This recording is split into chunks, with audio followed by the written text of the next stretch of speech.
مضامین قرآن Islamic scholar مفتی محمد یوسف تیبی فاضل جامعہ اسلامیہ مدینہ منورہ۔ بسم اللہ الرحمن الرحیم، الحمدللہ وکفا والصلاة والسلام علی رسول اللہ وعلی آلہ وصحبہ ومن والاه، اشہد ان لا الہ الا اللہ واشہد ان محمدا عبدہ ورسولہ صلی اللہ علیہ وسلم۔ آج ہم شروع کر رہے ہیں 24واں پارہ اللہ کے فضل سے۔ تو سورہ زمر کا آخری حصہ اس میں ہے اور پھر باقی صورتیں ہیں۔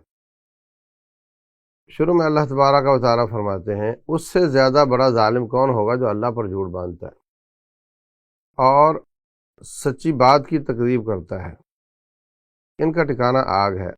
اور اس کے مقابلے میں جو سچ لے کر آیا اور اس کی تصدیق کی، وہی لوگ متقی ہیں، ان کی آگے نعمتوں کا ذکر ہے۔ اس سے بڑا ظالم کون ہو سکتا ہے جو اللہ پر جھوٹ باندھتا ہے؟ اس وقت جو سوشل میڈیا بے لگام چل رہا ہے، اس میں بہت رطب و یابس جو چاہتا ہے بولنا شروع کر دیتے ہیں، اور کئی سمجھدار نیکی کی نیت والے وہ ایسی چیزیں فارورڈ کر رہے ہوتے ہیں اللہ کے نام اور اس کے رسول صلی اللہ علیہ وسلم کے نام، جو کہ انہوں نے نہیں فرمائی ہوتی۔ رسول اللہ صلی اللہ علیہ وسلم فرماتے ہیں، الکذب علی لیس ککذب علی احد، مجھ پر جھوٹ باندھنا کسی عام آدمی پر جھوٹ باندھنے کی طرح نہیں ہے۔ جس نے مجھ پر جھوٹ باندھا اپنا ٹھکانہ جہنم بنا لے، الیاذ باللہ۔ تو یہ بڑی خطرناک بات ہے، اور اللہ پر جھوٹ باندھنا اس سے بھی زیادہ خطرناک بات ہے۔ تو جب تک یقین نہ ہو جائے کہ یہ بات سچی ہے، اس کو فارورڈ نہیں کریں قطعی طور پر۔ وہ جی مفہوم حدیث یوں ہے جی کر کے ایسے چلا دینا جس کی بالکل بیس کا نہیں معلوم، وہ درست نہیں۔ اس کے بعد ان لوگوں کی سزا بیان ہوئی ہے، اور اس کے بعد اللہ تعالیٰ نے شرک کا رد کیا ہے۔ اے نبی علیہ السلام، آپ ان کو فرما دیجیے، آپ افرأیتم ما تدعون من دون اللہ، اے مکے والو جو تم اللہ کے علاوہ پکارتے ہو لوگوں کو، اگر وہ مجھے تکلیف دینا چاہے تو کیا میری تکلیف، اگر اللہ تعالیٰ میرے لیے تکلیف لکھی ہو تو کیا یہ بت میری تکلیف رفع کر سکتے ہیں؟ اور اگر اللہ تعالیٰ مجھے کو رحمت دینا چاہے تو کیا یہ اللہ تعالیٰ کی رحمت میں رکاوٹ بن سکتے ہیں؟ قل حسبی اللہ، ان سے کہو مجھے اللہ ہی کافی ہے، اس پر میں توکل کرتا ہوں۔ اللہ تبارک و تعالیٰ کے دوبارہ اٹھانے کی دلیل ایک اور اللہ نے بیان کی، وہ یہ ہے کہ نیند یہ بھی ایک موت ہے۔ تو جب انسان نیند سے دوبارہ اٹھ جاتا ہے تو مرنے کے بعد بھی اٹھ جائے گا۔ فرمایا اللہ یتوفی الانفس حین موتها والتی لم تمت فی منامها، تو نیند کو موت کہا۔ بخاری شریف میں حضرت علی رضی اللہ تعالیٰ عنہ نبی صلی اللہ علیہ وسلم ان کے گھر گئے، کہا کہ آپ تہجد کیوں نہیں پڑھ رہے؟ تو کہنے لگے جی ہماری روحیں جب ہم سو جاتے ہیں تو اللہ کے ہاتھ میں ہوتی ہیں، اگر اللہ چھوڑ دے تو پڑھ لیتے ہیں، اگر نہ چھوڑے تو کبھی رہ جاتی ہیں۔ تو مقصد یہ کہ اس میں بھی ہے کہ اللہ کے پاس ہوتی ہیں روحیں، اور جب آپ دعا پڑھتے ہیں سونے کی، وہ کیا ہے؟ اموت و احیا، میں مر رہا ہوں، بسمک اللہم وضعت جنبی وبک ارفع، اللہم بسمک اموت و احیا۔ تو یہ سب دلیلیں ہیں کہ نیند میں روح نکل جاتی ہے، البتہ اس کا تعلق قائم رہتا ہے جسم کے ساتھ، جبکہ موت میں تعلق بھی بظاہر قائم نہیں ہوتا۔ اس کے علاوہ مکے کے مشرکوں کی حالت بیان ہوئی ہے کہ جب ان کے سامنے اللہ وحدہ لا شریک کی بات کی جاتی ہے تو ان کے دل سکڑ جاتے، پریشان ہو جاتے ہیں، اور جب ان کو غیروں کی بات سنائی جائے اذا ہم یستبشرون، تو بڑے خوش ہوتے ہیں۔ تو یہ ان کی کیفیت ہے، جبکہ مومن توحید پر خوش ہوتا ہے اور شرک پر اس کا دل تنگ ہوتا ہے۔ تو بعض آ جاؤ، یہ شرک نہ کیا کرو۔ آپ سے پہلے سابقہ امتیں انہوں نے بھی ایسا ہی کیا تھا، اور ان کو اللہ تبارک و تعالیٰ نے تباہ کر دیا تھا۔ اللہ نعمت دیتا ہے تو کہتا ہے یہ تو میرے علم کی وجہ سے ہے، اور اللہ تعالیٰ کوئی رزق تنگ کر دے تو واویلا شروع کر دیتا ہے۔ ایسی ہی باتیں سابقہ قوموں نے بھی کی تھیں، اور ان کو اللہ تعالیٰ نے سزا دی تھی، اس لیے تم باز آ جاؤ۔ بلکہ اللہ تبارک و تعالیٰ فرماتے ہیں، یا عبادی الذین اسرفوا علی انفسہم لا تقنطوا من رحمت اللہ، اے میرے بندو جو اپنی جانوں پر ظلم کر بیٹھے ہو، نا امید نہ ہو، اللہ تو سارے گناہ معاف کر دیتا ہے، یعنی شرک بھی معاف کر دیتا ہے، کفر بھی۔ توبہ کیے بغیر مار جائے تو پھر شرک معاف نہیں ہوگا۔ ان اللہ لا یغفر ان یشرک بہ ویغفر ما دون ذلک لمن یشاء، اللہ تعالیٰ کی طرف رجوع کرو اور جو تمہیں بتایا جاتا ہے اس کی احسن طریقے سے اس پر عمل کرو. اتبعوا احسن واتبعوا احسن ما انزل الیکم من ربکم، قبل اس کے کہ حسرتوں کے سوا کچھ باقی نہ رہے، قبل اس کے کہ عذاب آ جائے اور تمہیں پتہ بھی نہ چلے، قبل اس کے کہ کوئی جان کہے کہ کاش میں نے اللہ کی جناب میں یہ زیادتی نہ کی ہوتی، قبل اس کے کہ کوئی کہے اگر اللہ نے مجھے ہدایت دی ہوتی تو میں متقی ہوتا، یا یہ کہے کہ کاش مجھے واپس کر دیا جائے تو میں متقی بن جاؤں. تو اب موقع ہے، اب رب الجلال کی بات مانو، رسول کی بات مانو اور طاعت کرو، مسلمان ہو جاؤ. آیت نمبر 65 کہا کہ ہم نے آپ کی طرف وحی کی اے نبی صلی اللہ علیہ وسلم، اور آپ سے پہلے تمام انبیاء کی طرف وحی کی، لئن اشرکت لیحبطن عملک، اگر آپ نے شرک کیا تو آپ کے سارے عمل ضائع ہو جائیں گے. شرک دو طرح کا ہوتا ہے، ایک ہے کہ عبادت اللہ واسطے کی مگر بیچ میں نیت خراب ہو گئی، اس کو ریا کہتے ہیں. اس سے صرف وہ عمل ضائع ہوتا ہے جس میں ریاکاری آ جائے، اور اگر دوران عمل وہ اپنی نیت بھی سیدھی کر لے، مثلا تلاوت کر رہا ہے تو اللہ واسطے کر رہا ہے، تو نیت میں آ گیا کہ یہ لوگ کہیں گے کیا خوب آواز ہے، اور وہ خود ہی اندر اپنے دل کو سمجھاتا ہے کہ ایسا کچھ نہیں ہے. نبی صلی اللہ علیہ وسلم نے حکم دیا ہے کہ اچھی آواز کے ساتھ قرآن پڑھنا ہے، تو میں اس پر عمل کر رہا ہوں، میں لوگوں کے لیے کر نہیں رہا. تو جب نیت سیدھی ہوگی تو وہ عمل بچ جاتا ہے، نہ سیدھی ہو تو وہ عمل ضائع ہو جاتا ہے، مگر باقی اعمال بچ جاتے ہیں. لیکن اگر عبادت ہی کسی اور کے لیے کی گئی ہو، یہ 11 گلاس فلاں کے لیے ہیں، یہ بکرا فلاں کے لیے ہے، یہ فلاں کے لیے، کوئی ایک عبادت اللہ کو چھوڑ کر کسی اور کی کر لی جائے تو ساری کی ساری عبادات ضائع ہو جاتی ہیں. فرمایا لئن اشرکت لیحبطن عملک، کیونکہ یہ شرک اکبر ہے، العیاذ باللہ. اللہ تبارک و تعالیٰ کی تم نے قدر نہیں کی اور اس کے ساتھ شریک ٹھہراتے ہو. ساری زمینیں اور آسمان اللہ کے ہاتھ میں ہوں گے، قبضتہ یوم القیامہ. اور اللہ تبارک و تعالیٰ فرمائے گا کون ہے بادشاہ، لمن الملک اليوم، آج بادشاہی کس کی ہے، کوئی جواب نہیں دے گا. خود ہی فرمائے گا للہ الواحد القہار. اتنی بڑی عظیم ذات، اتنی کبریائی والی ذات، عظمت والی، بزرگی والی ذات، اور تم اس کے مقابلے میں کمزور انسانوں کو معبود بناتے ہو. اللہ اکبر.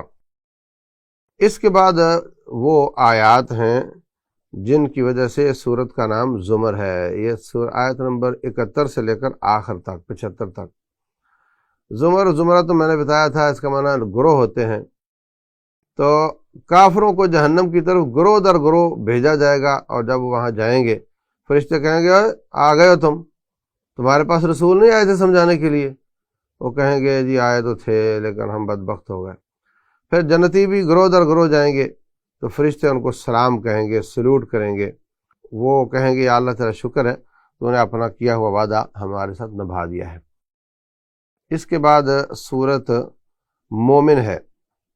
تو سورہ مومن کو سورہ غافر بھی کہتے ہیں، عربی قرآن میں اس کو غافر کہیں گے، یہاں پہ اس کو مومن کہتے ہیں. اس میں ایک موسیٰ علیہ السلام کی قوم کے مومن کا ذکر ہے، تو اس وجہ سے اس کو مومن کہتے ہیں. شروع میں اللہ تبارک و تعالیٰ کی صفات بیان ہوئی ہیں. اللہ تبارک و تعالیٰ کے قرآن، یہ قرآن اللہ کی طرف سے ہے جو بہت گناہ معاف کرنے والا اور توبہ قبول کرنے والا ہے. تو اس کے بعد اللہ تعالیٰ نے سابقہ قوموں کا تھوڑا سا مختصر ذکر کیا ہے. کذبت قبلہم قوم نوح والاحزاب من بعدہم، اور سابقہ امتوں نے اپنی نبیوں کو جھٹلایا تھا، اور فکیف کان عقاب، پھر میرا عذاب کیسے آیا تھا ان پر. اللہ تعالیٰ سے معافی مانگو اور شرک سے توبہ کرو تو آپ کے لیے اللہ کے فرشتے بھی دعائیں کریں گے. وہ لوگ جو اللہ کے عرش کو اٹھانے والے ہیں اور عرش کے گرد فرشتے ہیں، وہ اللہ کی تسبیحیں بیان کرتے ہیں اور اللہ پر ایمان لاتے اور مومنوں کے لیے دعائیں کرتے ہیں. اگر مومنوں کی ان کی دعاؤں کا مستحق بننا ہے تو شرک چھوڑ دو. کہتے ہیں یا اللہ تو تیری رحمت ہر چیز سے وسیع ہے، جنہوں نے توبہ کر لی، جنہوں نے تیرا راستہ اختیار کیا، ان کو معاف کر دے، ان کو عذاب سے بچا لے، ان کو جنتوں میں داخل کر دے اور ان کو ہر قسم کی پریشانی سے دور کر دے. اللہ اکبر. تو یہ دعائیں فرشتوں کی جو عرش کے گرد ہیں، تو بھلا اللہ تعالیٰ کیوں نہیں قبول کرے گا ان کی دعائیں کہ مومنوں کے حق میں ہیں. لیکن جو باز نہیں آتے ان کے لیے پھر سزا ہی سزا ہے. پھر ان کا ایک وہی جو پہلے خصلت بیان ہوئی تھی پچھلی صورت میں کہ اذا دعی اللہ وحدہ کفرتم وان یشرک بہ تؤمنوا، جب اللہ کے ساتھ اللہ کو ایک کو پکارا جاتا تھا تو تم انکار کر دیتے تھے، اور جب اللہ کے ساتھ شرک کیا جاتا تو تم بڑے خوش ہوتے تھے، ایمان لاتے تھے۔ اس وجہ سے آج تمہیں عذاب ہو رہا ہے العیاذ باللہ۔ اس کے بعد ملی جلی آیات ہیں کہ جن میں اللہ تعالیٰ نے وہی بات جو میں نے پہلے عرض کر دی تھی کہ اللہ تعالیٰ قیامت والے دن پوچھے گا کہ آج بادشاہی کس کی ہے، اور سزا اور جزا کی کچھ باتیں ہیں۔ اس کے بعد اللہ تعالیٰ فرماتے ہیں آیت نمبر 23 میں، ہم نے موسیٰ علیہ السلام کو بھیجا فرعون کی طرف اور حامان اور قارون کی طرف، تو کہنے لگے یہ تو جادوگر ہے اور ان کے بچوں کو قتل کرو ان کے، اور فرعون تو کہنے لگا مجھے چھوڑو، میں موسیٰ کو ہی قتل کر دیتا ہوں، مجھے خطرہ ہے تمہارا دین نہ تبدیل کر دے۔ تو ایک مومن آدمی ان کی قوم سے وہ کہنے لگا، وہ ایمان چھپا رہا تھا، ظاہر یہی کر رہا تھا کہ میں کافر ہوں مگر اندر سے وہ مومن تھا، کہنے لگا ایسے شخص کو کیوں قتل کرتے ہو جو کہتا ہے میرا رب اللہ ہے اور تمہارے پاس دلائل بھی لے کر آیا ہے؟ اگر جھوٹا ہے تو تمہیں کیا، اس کا جھوٹ وہ جانے، اس کا رب جانے، اور اگر وہ سچا ہے تو پھر اس کی نافرمانی پر تمہیں عذاب آ سکتا ہے، باز آ جاؤ۔ تو یہ جو اس کی نصیحتیں ہیں یہ 28 سے 45 نمبر آیت تک ہیں۔ اے میری قوم، آج تمہارے پاس بادشاہی ہے اور تمہیں سمجھ نہیں آ رہی، ایک وقت آئے گا بادشاہی تمہاری ختم ہو جائے گی، تو پھر تمہاری مدد کون کرے گا؟ بلکہ وہ کہتا ہے ہماری مدد کون کرے گا، کیونکہ وہ باور کروا رہا ہے کہ وہ ان میں سے ہے۔ او میری قوم، مجھے خطرہ ہے کہ جیسے نوح اور عاد اور ثمود اور یہ سابقہ قوموں کے ساتھ ہوا تھا، یہی حال تمہارا نہ ہو۔ تمہارے پاس پہلے یوسف علیہ السلام آئے تھے اور تم اس میں شک کرتے رہے یہاں تک کہ وہ چلے گئے دنیا سے، اب تم کہتے ہو جو ان جیسا کوئی نبی نہیں آ سکتا، تو تم جانے کے بعد قدر کرتے ہو، ان کے ہوتے ہوئے قدر کیوں نہیں کرتے ہو؟ فرعون کہتا ہے حامان اپنے وزیر کو، مجھے کوئی اونچی سی بلڈنگ بنا کر دے، میں اوپر چڑھ کر دیکھتا ہوں کہ موسیٰ کا رب ہے بھی یا نہیں۔ تو فرعون کا تصور بھی یہی تھا کہ رب اوپر ہوتا ہے۔ آج کل جو ہمارے مسلمان ہیں ان کا تصور ہے کہ رب اوپر نہیں ہے۔ عوام کو تو خیر ان عقائد کا پتہ نہیں، لیکن جو ان کے مولوی ہیں ان کو ان کا عقیدہ یہی ہے کہ اللہ اوپر نہیں ہے۔ اس کے میں وقتاً فوقتاً دلائل دیتا رہا ہوں۔ اللہ اکبر۔ وہ مومن بندہ کہنے لگا لوگوں میرے پیچھے چلو، میں تمہیں سیدھا راستہ دکھاتا ہوں، یہ دنیا کی زندگی 4 دن کی ہے، اور جو نیکی کرے گا پالے گا، جو برائی کرے گا وہ بھی پالے گا۔ تو ما لی ادعوکم الی النجاۃ وتدعوننی الی النار، میں تمہیں نجات کی طرف بلاتا ہوں تو مجھے آگ کی طرف بلاتے ہو، کتنی بری بات ہے۔ فستذکرون ما اقول لکم، ایک وقت آئے گا تمہیں میری نصیحتیں یاد آئیں گی۔ بار بار وہ مختلف انداز سے ان کو سمجھاتا ہے لیکن وہ باز نہیں آتے۔ پھر ایسا ہی ہوا کہ وہ اللہ تعالیٰ نے قوم فرعون کو تباہ کر دیا۔ اللہ فرماتے ہیں آج بھی ان پر صبح و شام آگ پیش کی جاتی ہے، اور جب قیامت قائم ہوگی تو ان کو شدید عذاب میں ڈال دیا جائے گا۔ جیسے ایک حوالات ہوتے ہیں نا کہ ایک آدمی پکڑا گیا اس پر جرم ہے، تو حوالات میں ظاہر سی بات ہے گھر والا ماحول تو نہیں ہوتا، تکلیف تو ہوتی ہے، پھر جب فیصلہ ہو جاتا ہے تو پھر اس کو اصل سزا دے دی جاتی ہے۔ تو یہ جو برزخ کا معاملہ ہے، مرنے سے لے کر دوبارہ اٹھنے تک، یہ حوالات کی طرح کا ہے، لیکن اس میں بھی چونکہ اللہ کو تو علم ہے کہ اس کا فیصلہ ہونا کیا ہے، تو اس حساب سے ہی اگر نیک ہے تو کچھ نہ کچھ اس کو ٹھنڈی ہوائیں آتی ہیں، برا ہے تو اس کو کچھ نہ کچھ گرم ہوائیں، دھواں آتا ہے، اور اٹھنے کے بعد پھر حساب ہوگا، اور حساب کے بعد پھر اصلی ٹھکانے پر پہنچا دیا جائے گا۔ تو یہ جو آیت ہے کہ آج بھی فرعون پر آگ پیش کی جاتی ہے، آیت نمبر یہ 46 ہے، تو اس سے ثابت ہوتا ہے عذاب قبر۔ اچھا ایک بات بتاتا چلوں کہ یہ جو فرعون کی ممیاں ہیں وہاں پر، اور کہا جاتا ہے کہ یہ وہ فرعون ہے جو موسیٰ علیہ السلام کے مقابلے میں آیا تھا، یہ بات مشکوک ہے۔ یہ بات درست ہے کہ وہ فرعون ہوں گے، اور یہ بات بھی درست ہے کہ وہ بادشاہ تھے اور ایسے ایسے ان کو وہ کر لیا جاتا تھا، لیکن یہ کہ یہ موسیٰ علیہ السلام کے مقابلے والا فرعون ہے، یہ بات یقینی نہیں۔ تمام تاریخ دان لکھتے ہیں کہ جناب اس کے مرنے سے کوئی 350 سال بعد ایک نعش ملی وہ سمندر کنارے سے، اس کو انہوں نے محفوظ کر کے فرعون قرار دے دیا۔ اور جہاں تک اس آیت کا تعلق ہے الیوم ننجیک ببدنک لتکون لمن خلفک آیہ، جاؤ جا کر تفاسیر دیکھ لو، اس کا معنی یہ ہے کہ آج ہم تیری لاش کو اونچی جگہ پر پھینک دیں گے، ننجیک اے نجعلک فی نجوۃ من الارض، وہاں اونچی جگہ پر پھینک دیں گے تاکہ لوگوں کو یقین ہو جائے کہ فرعون مر گیا۔ بعد میں 300 سال بعد والوں کو تو پتہ ہی نہیں اصل فرعون کی شکل کیا تھی، تو ان کو کیا یقین ہونا ہے؟ جن کو ہونا تھا ان کو ہو گیا، اس کے بعد اس کی نعش زیادہ توقع یہ ہے کہ ختم ہو گئی تھی اور دب گئی تھی کہیں، یا انہوں نے دبا دی ہوگی، لیکن یہ کہنا کہ یہ سیم ہے یہ مشکوک بات ہے۔ اس کے بعد اللہ تعالیٰ نے یہ جہنمیوں کے آپس میں لڑائی کرنے کا تذکرہ دوبارہ کیا ہے۔ وَإِذْ يَتَحَاجُّونَ فِي النَّارِ فَيَقُولُ الضُّعَفَاءُ لِلَّذِينَ اسْتَكْبَرُوا، جو مرید ہیں وہ پیروں سے کہیں گے ہم تمہارے پیچھے پیچھے تھے، تو آج ہمارا عذاب تھوڑا کم کروا سکو گے؟ وہ کہیں گے ہم سب اسی میں پکڑے ہوئے ہیں، ہم کیسے آپ کا عذاب کم کروا سکتے ہیں؟ پھر وہ جہنم کے داروغے سے کہیں گے کہ اللہ سے کہہ دو تھوڑا کم کر دے، لیکن کوئی ان کی دعا، ان کی پکار نہیں سنے گا۔ اللہ المستعان۔ اس کے بعد اللہ تعالیٰ فرماتے ہیں آج ہمیں پکارو تو ہم سنیں گے، اس وقت نہیں۔ اللہ فرماتے ہیں وقال ربکم ادعونی استجب لکم، تمہارا رب کہتے ہیں کہ مجھے پکارو میں تمہاری دعا کو سنتا ہوں۔ وہ لوگ جو مجھے پکارنے سے تکبر کرتے ہیں وہ جہنم میں جائیں گے ذلیل ہو کر، الیاذ باللہ۔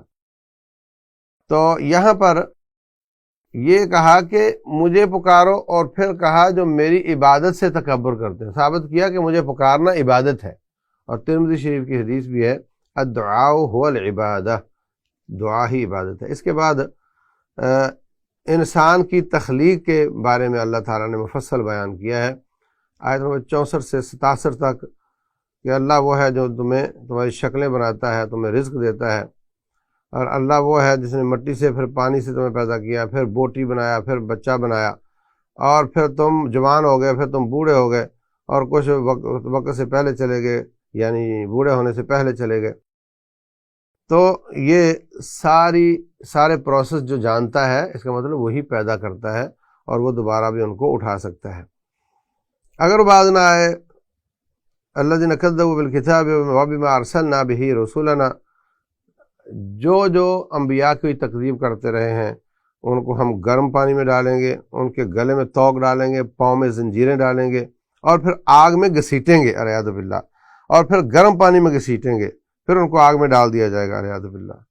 ہمارے بچپن میں جب پائے صاف کیے جاتے تھے تو ان کو پہلے گرم پانی میں ڈالا جاتا تھا، پھر اس کی بال اترتے تو پھر ان کو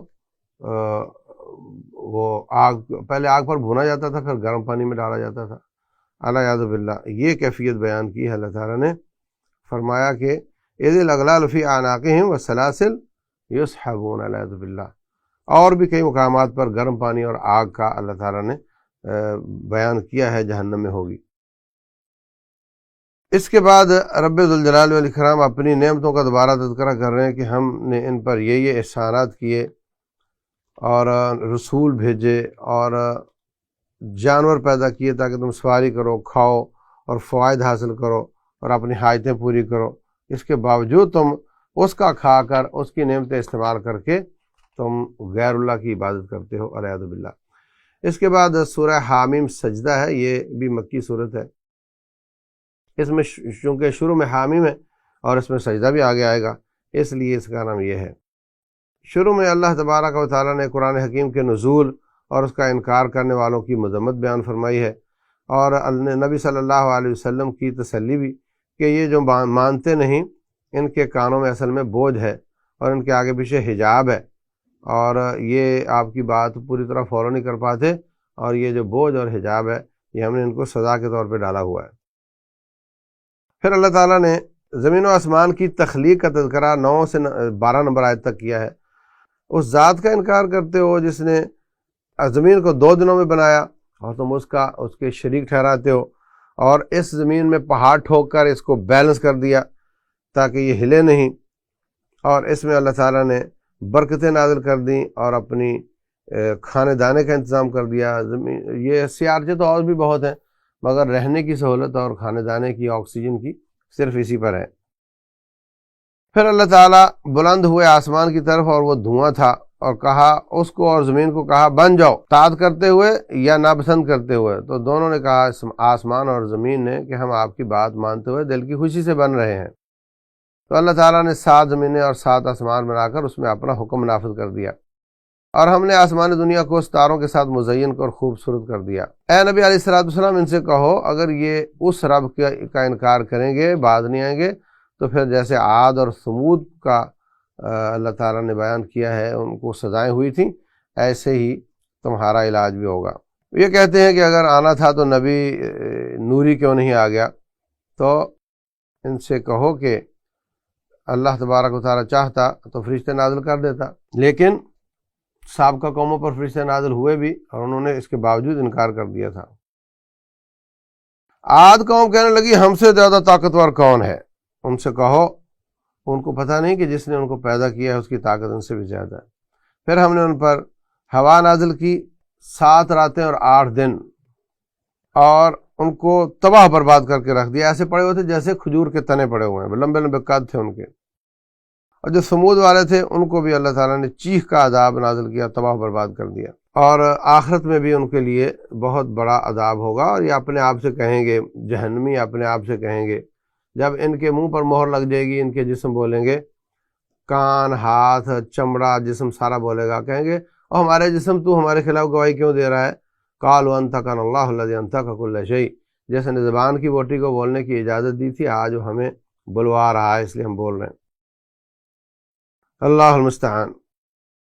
اس کے بعد کچھ مکے کے مشرکوں کا ایک اور برا کام بیان ہوا کہ جب قرآن جو کہ ہدایت ہے جس سے ان کو فائدہ ہونا تھا وہ پڑھا جاتا ہے تو کہتے ہیں لا تسمعوا لهذا القرآن والغوا فیہ، مت سنو قرآن کو، اس میں شور کیا کرو۔ تو یہ کتنی بدبختی کی بات ہے، ان کو ہم دردناک سزا دیں گے۔ اس کے بعد تھوڑا پھر تذکرہ ہے کہ پیروں اور مریدوں کا جہنم میں جھگڑا ہوگا۔ یہ آیت نمبر 29 ہے۔ ربنا ارنا الذین اضلانا من الجن والانس، یا اللہ جنہوں نے ہمیں گمراہ کیا جنوں انسانوں میں سے، ہمیں ذرا دکھائیں، ہم ان کو پاؤں کے نیچے روندیں گے۔ اس کے بعد اللہ تعالیٰ فرماتے ہیں وہ لوگ جنہوں نے کہا ہمارا رب اللہ ہے، پھر اس پہ ڈٹ گئے، ہم ان کے لیے فرشتے نازل کریں گے۔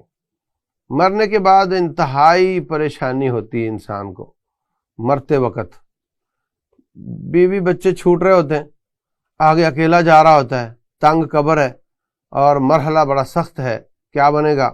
اتنی شدید ٹینشن زندگی میں کبھی نہیں آتی جتنی اس وقت آتی۔ تو جو لوگ زندگی میں توحید پر، ایمان پر، عقیدے پر، منہج پر ڈٹ جانے والے ہیں، ان پر اللہ تعالیٰ فرشتے نازل کرتا ہے۔ ادھر اس کو پریشانی آ رہی ہے، روح نکل رہی ہے، ادھر آ کر کہتے ہیں ابشروا بالجنہ، جنت کی تمہیں بشارت ہو۔ وہ کہتے تم کون ہو؟ کہتے ہیں ہم تمہارے دوست ہیں، نحن اولیاؤکم فی الحیات الدنیا وفی الآخرہ، دنیا میں بھی تمہارے دوست تھے، آخرت میں بھی رہیں گے، لیکن دنیا میں دوستی کا اظہار کی اجازت نہیں تھی، اب ہم تمہارے ساتھ ساتھ رہیں گے، فکر نہیں کرو۔ وَلَكُمْ فِيهَا مَا تَشْتَهِي أَنفُسُكُمْ وَلَكُمْ فِيهَا مَا تَدَّعُونَ۔ تو رمضان میں عبادت کرنے والے بھائی بہنوں ڈٹ جاؤ ان عبادات پر۔ ٹھیک ہے ساری ساری رات کے قیام سارا سال نہیں ہوں گے تو کم از کم تھوڑا اپنی تہجد کو چھوٹا کر کے پڑھنا شروع کر دو۔ روزے رکھتے ہو تو مہینے میں 3 روزے شروع کر دو۔ ذکر اذکار کرتے ہو تو کچھ نہ کچھ اس کو اگلے 11 مہینوں کے لیے عادت کو جاری رکھو، اور صدقہ ہے تو ہر روز تھوڑا تھوڑا صدقے کی عادت ڈالو۔ تو جو شخص اپنی عبادت پر، اللہ کے ساتھ ایمان پر ڈٹ جاتا ہے، اس کو اللہ موت کے وقت فرشتے نازل کر کے تسلیاں دیتا ہے، اور یہ بہت بڑی نعمت ہے اللہ تعالیٰ کی۔ اس کے بعد دعوت اللہ کی فضیلت بیان ہوئی ہے۔ نیکی اور برائی برابر نہیں ہوتی، اے دائی تو احسن طریقے سے دفاع کر اور مایوس نہ ہو، اچانک تیرا دشمن تیرا دوست بن جائے گا۔ اس کے بعد کچھ آیات پھر دوبارہ زندگی کے بعد مرنے کے بعد دوبارہ اٹھنے کی ہیں، اور وہ یہی کہ اللہ تعالیٰ آپ دیکھتے نہیں، میرے آیات ہی انک تری الارض خاشعہ، زمین مردہ ہو جاتی ہے، پھر اللہ پانی ڈال کر دوبارہ زندہ کرتا ہے۔ ان الذی احیاھا، جو رب زمین زندہ کرتا ہے، لمحیی الموتى، وہی مردوں کو زندہ کرے گا۔ یہ آیت نمبر 39 ہے۔ اور جو ہماری آیات میں الحاد کرتے ہیں وہ ہم سے چھپے ہوئے نہیں ہیں، ہم ان کی بہت نگرانی کر رہے ہیں، ان کو بہت سخت سزا دی جائے گی۔ کر لو جو تم سے اب ہوتا ہے، آنا تو ہمارے پاس ہے نا۔ اور پھر اللہ تعالیٰ آخر میں نبی صلی اللہ علیہ وسلم کی تسلی دیتے ہیں۔ اللہ اکبر، فرمایا ما یقال لک الا ما قد قیل للرسل من قبلک، اے نبی جو آپ کو باتیں ہو رہی ہیں نا یہ پہلے نبیوں کو بھی ہوتی رہی ہیں، آپ فکر نہیں کرو، یہ اللہ کا کام ہے، وہ ان کو خوبی دیکھ لے گا۔ یہ کہتے ہیں جناب ولو جعلناہ قرآن اعجمی لقالوا لولا فصلت آیاتہ، اگر ہم قرآن کو عجمی زبان میں نازل کرتے تو پھر یہ پریشان ہوتے، اب عربی میں آیا تو پھر بھی انکار ہی کر رہے ہیں۔ تو حقیقت میں اللہ تعالیٰ نے ان سے نیکی کی توفیق چھین لی ہے، آپ پریشان نہ ہوا کریں۔ الیہ یرد علم الساعہ وما تخرج من ثمرات من اکمامها، اللہ تعالیٰ کے علم کا تذکرہ ہے کہ قیامت کا علم بھی اس کے پاس ہے اور تمام چیزوں کا علم بھی، اور جس بھی جاندار کے پاس جو حمل ہے وہ کتنا ہے اور کب اس کو وضع کرے گی، اور یہ سب چیزوں کا علم میرے رب ذوالجلال کے پاس ہے۔ دو مثالیں بیان کی ہیں، ایک یہ انسان کی بری خصلت کہ جب لا يسأم الانسان من دعاء الخیر وإن مسه الشر فیئوس قنوط، جب میٹھا میٹھا رہتا ہے، ہر چیز ٹھیک ہے، بچے بھی ٹھیک ہیں، مال بھی آ رہا ہے، تو جناب بڑا اللہ پر ایمان ہے اس کا، اور جب تھوڑی سی تکلیف آتی ہے تو مایوسیاں ظاہر کرنے شروع کر دیتا ہے، شکایتیں شروع کر دیتا ہے، اور جب اللہ تعالیٰ آسودگی دیتا ہے تو پھر اللہ کا انکار شروع کر دیتا ہے۔ اور دوسری مثال میں اللہ تعالیٰ فرماتے ہیں سنریہم آیاتنا فی الآفاق وفی انفسہم حتی یتبین لہم انہ الحق، تو اذا مسہ الشر فذو دعاء عریض، یہاں بھی کہ جب تکلیف آتی ہے تو لمبی لمبی دعائیں کرتا ہے، وَإِذَا أَنْعَمْنَا عَلَى الْإِنسَانِ أَعْرَضَ وَنَأَىٰ بِجَانِبِهِ، اور جب ہم انعام کرتے ہیں اس پر تو منہ پھیر لیتا ہے، یہ اس کی بڑی بری بات ہے۔